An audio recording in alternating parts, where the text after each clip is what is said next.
Muraho, nk'uko mubizi ni mwarimu Fabian.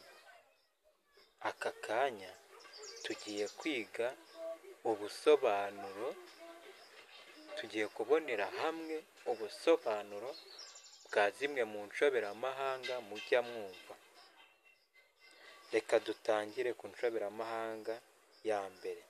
Iya mbere iragira iti, inshoberamahanga ya mbere iragira iti, kurya indimi.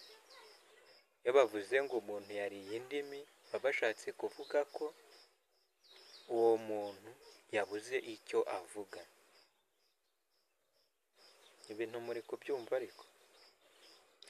Naho inshoberamahanga bita gukama ikimasa isobanura kuruhira ubusa. Naho gukora iyo bwabaga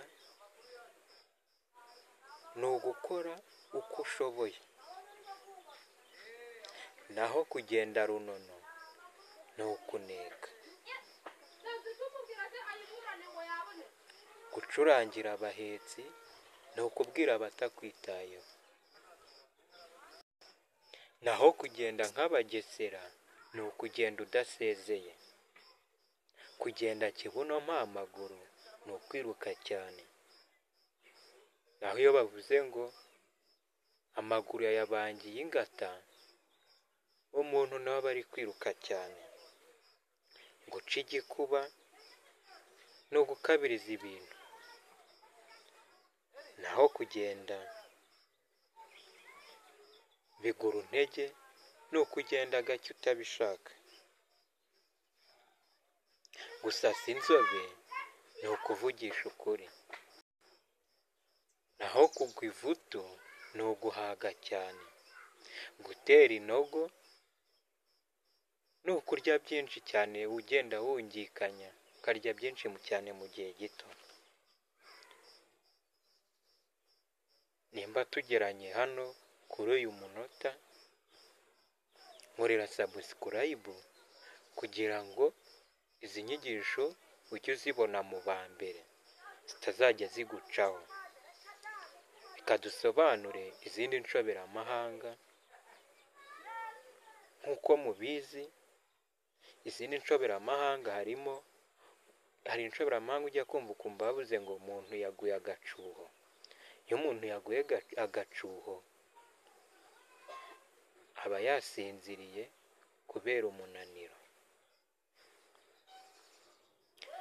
Naho kuyobya uburari nibyo bita gusiribanganya ibimenyetso. Kwigira nyoni nyinshi ni ukwijijisha. Ibintu muri kubyumva neza ariko? Aya magambo ni ayo kwitondera. Bantu banjye, mugomba kwitondera aya magambo. Naho inshoberamahanga bita gusigara ku itongo ni ugupfusha ababyeyi. Kuvuna umuheto ni ugupfusha abana bawe bose. Ibintu birakomeye.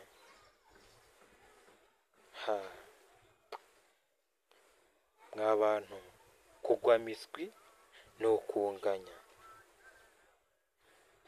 Ibintu muri kubyumva neza? Kugira umutwe munini ni ukutumva. Naho kugira akaboko karekare ni wa muntu ukorakora cyangwa wiba. Kugira amaguru maremare ni wa muntu udahagarara ahantu hamwe uhora ugenda.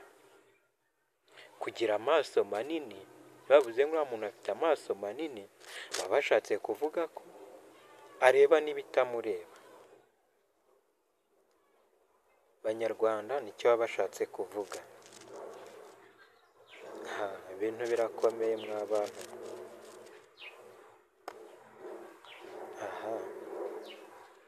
Ibintu birakomeye.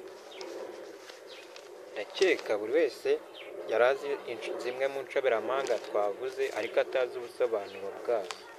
Niyo mpamvu mba nafashe uyu mwanya kugira ngo tuzirebere hamwe.